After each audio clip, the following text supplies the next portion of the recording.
책 표지 안쪽에 있는 이메일 주소를 보고 메일을 보내왔습니다. 보내온 글을 읽고 난 이렇게 답장을 보냈습니다. 반갑습니다. 쓰신 글을 읽어보니 믿음이 도시고 매우 글이 좋아요. 충분히 책을 내실 수 있습니다. 그 뒤에는 콘셉트가 이미 정해져 있으니 여러 책을 보시면 아시겠지만 책 제목을 정하고 장 제목에 4개 또는 5개를 만든 다음에 각 장 제목마다 소제목 7개에서 8개씩 만들어서 소제목의 내용별로 묶으시면 됩니다. 너무 쉽게 표현했나요? 이미 쓰셨으니 책을 내시면 되겠습니다. 파이팅입니다. 이렇게 답변을 하고 7개월 후에 또 메일을 받았습니다.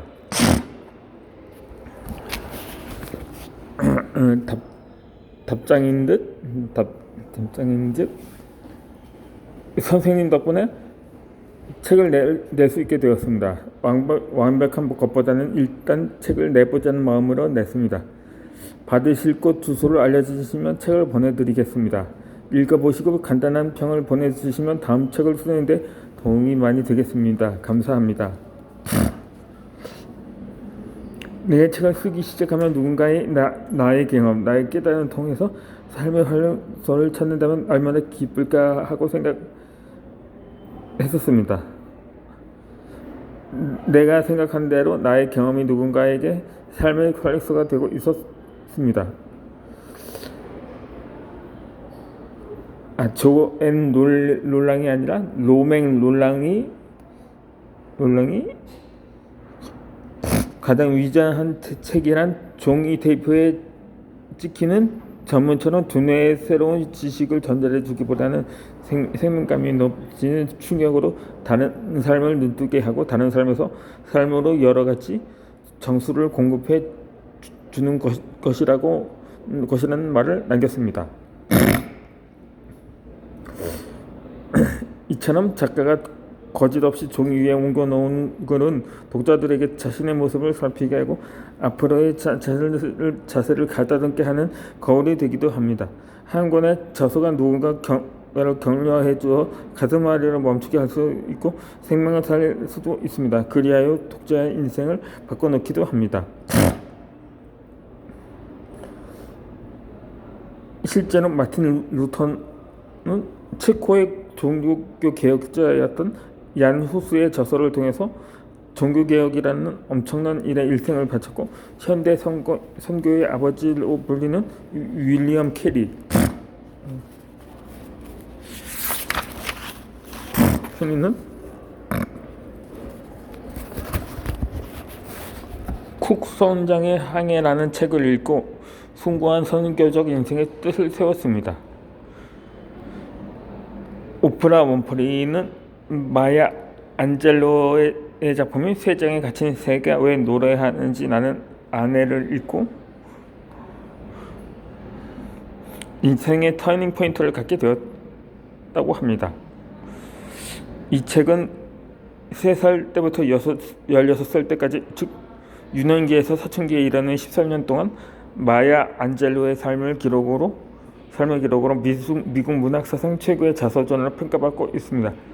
오프라 윈프리는 당시 고등학생이었던 16살 때 이 책을 읽고 자신의 존재를 깨달아 다시 학업에 집중하며 방과 후 활동으로 지역 라디오 방송국에서도 일을 시작했다고 합니다. 나는 하우석 작가의 내 인생 5년 후를 라는 책을 읽고 은퇴할 무렵에 작가가 되었습니다. 책은 한 권이 하나의 세계라고 윌리엄 워즈워스가 말했습니다.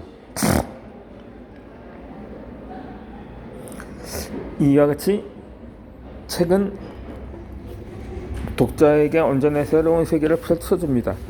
한 권의 연애 소설을 읽으면 책 속의 주인공과 함께 사랑에 빠지고 자기계발서를 읽으면 용기를 얻어 미래 인생 계획을 다시 세우게 됩니다. 한 권의 시집을 읽으면 자연인의 인생에 대한 깊은 깨달음을 얻어 세상을 바라보는 안목이 생깁니다. 이렇게 책 한 권이 독자들의 인생을 아름답게 풍요롭게 만들어줍니다. 그리고 상상력을 키우고 힘차게 살아가도록 만듭니다. 다음은 책의 영향력이 얼마나 큰지 이 정민해져서 미쳐야 미친다에 실린 조선시대의 한 인물을 소개하고자 합니다.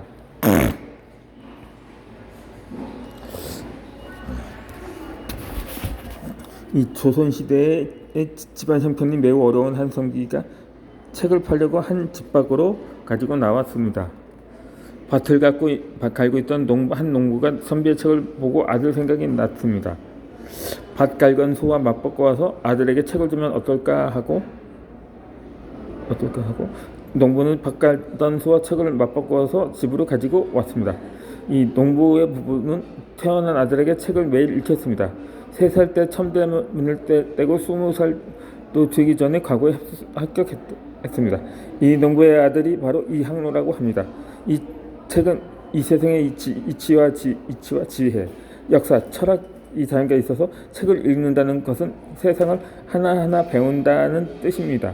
세상을 배워서 자기 것으로 만든 이항로는 조선시대의 훌륭한 유학자로 성리하게 밝았으며 저서 화동 역사 하편 강목 60권과 벽계아언 12권 등의 저서를 남겼다고 합니다. 이 토머스 칼라일은 우리는 인간이 세상에서 이루어 좋은 것이나 만들어 놓은 것 중 무엇보다 가장 중요하고 경이로우며 가치 있는 것이 바로 책이라고 말했습니다.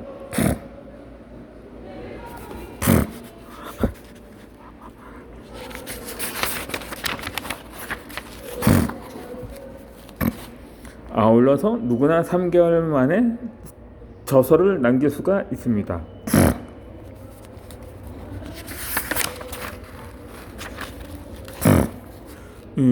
그렇다면 우선 기획을 어떻게 할 것인가요?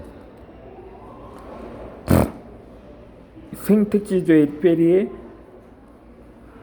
베리는 완벽하다는 건 무엇 하나를 덮으실 수 없는 상태가 아니라 더 이상 뺄 것이 없을 때 이루어진다고 했습니다.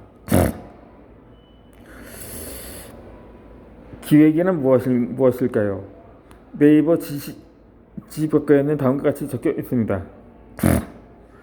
어떤 대상에 대해 그 대상의 변화를 가져올 목적을 확인하고 그 목적을 성취하는 데에 가장 적합한 행동을 설계하는 것을 의미한다고 합니다.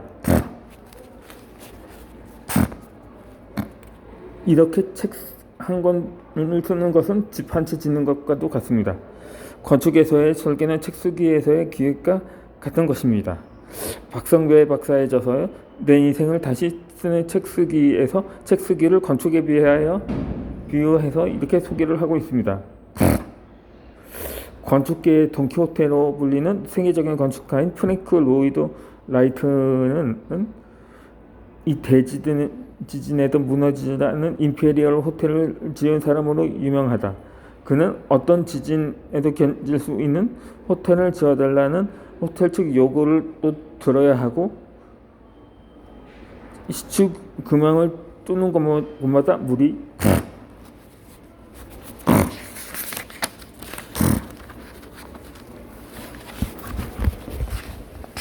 차후로는 악정권인 땅에 호텔 공사를 시작해야 했다. 그는 특별한 설계를 했고 기초공사에만 2년 동안 매달렸다고 한다. 이렇게 기초공사에 시간만 많이 투자한 것이 아니라 공사비도 예산의 6배가 더 지출되어 주변 사람들로부터 비난을 받기도 합니다. 이렇게 임페리얼 호텔은 기초공사 2년을 포함해서 4년 만에 완성된 건물로 동경 대지진에도 끄떡하지 않았으면 물론 지진 피난처로 이용되었다고 한다. 그 후로 프랭크 로이드 라이트는 일본 건축사의 빛나는 이름이 되었습니다. 이렇게 대지진에도 불구하고 조금도 손상되지 않은 견고한 건물로 서 있을 수 있었던 것은 건축가가 설계를 잘했기 때문입니다. 그리고 설계대로 공사했기 때문입니다. 주변 사람들을 의식하지 않고 시간과 비용을 의뢰해서 공사한 것입니다. 즉 기초공사 2년에 호텔 건물 올리기 2년으로 4년 동안 건물을 짓겠다고 설계한 것입니다. 약 26년 전에 필자도 건축 설계에 관한 적이 있습니다. 이 30년 된 흑벽돌로 지은 천장집을 부수고 양옥으로 짓게 된 것입니다. 이 막내 동생과 나는 설레는 마음으로 그 설계를 그리기 시작했느라 안방, 부엌, 화장실, 거실 등의 위치를 정했습니다. 방을 3칸으로 하고 거실을 넓게 할 것이며 이 33평 정도의 집을 짓기로 했습니다. 그리고 교과서에서 배운 대로 남양집을 설계했습니다. 그런데 집의 방향을 도로 쪽으로 두어야 한다는 부모님의 얘기는 부딪히고 말았습니다. 그러면 남양집이 아닌 북향집이 되어야 했습니다. 이 집 위치도 뒤쪽으로 더 깊숙이 들어가서 지어야 하는데 전에 있던 집처럼 그 자리에 지어야 한다는 것이 부모님 의견이었습니다.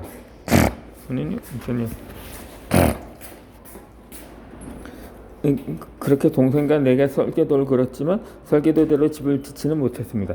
지금 생각하면 집을 짓기 위한 기획 중 일부만 우리가 관여한 것입니다.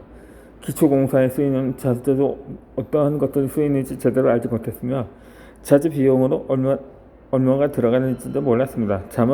다만 집이 완성되려면 3개월 정도 걸린다는 것과 방, 부엌, 거실, 화장실의 위치와 전체 예산 금액이 대략 5천만 원 들어간다는 정도만 알고 있었습니다. 나머지는 건축가의 몫이었습니다. 지금 생각해보니 가장 후회되는 것이 뒤쪽으로 더 들어가 집을 지었으면 얼마나 좋았을까 하는 생각입니다. 그래야 앞마당도 넓어질 것이고 정원도 넓어 보기에도 시원한 집이 되지 않겠는가요? 책을 쓰는데도 기획이 필요합니다. 아니, 기획은 어느 분야를 막론하고 모두 필요합니다. 기획하는 법을 알고 있으면 직장에서뿐만 아니라 살아가는 데에도 많은 도움이 될 것입니다. 그러므로 어떤 일을 추진할 때 좋은 아이디어가 떠오른다고 해서 무조건 실행에 옮겨져서는 안 됩니다. 즉 철저한 기획이 선명되어야 한다는 말입니다. 다이어트를 한다고 해도 기획이 필요하고 돈을 벌려고 해도 기획이 필요합니다. 인생을 살아가는 데도 기획이 필요하고 친구를 살 때도 기획이 필요합니다. 이렇게 기획은 모든 분야에서 반드시 요구되는 것입니다. 당신은 어떤 책을 쓰고 싶은가요? 이 말은 어떤 장르의 책을 쓸 것인가를 말하고 있습니다.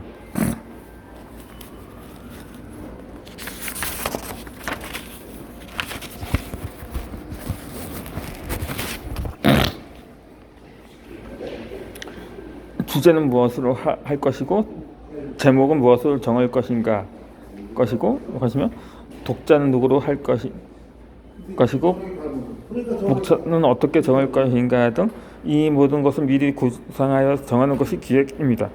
즉 책 쓰기의 결정에 사로잡혀서 기획하지도 않고 무턱대고 초고를 써 내려간다면 중도에 책 쓰기를 포기하는 경우가 생길 수가 있습니다. 마치 첫 단추를 잘못 끼워서 처음부터 다시 단추를 끼우는 상황이 벌어질 수가 있는 거죠. 그러므로 모든 책 쓰기에서도 이 기획이 필요합니다.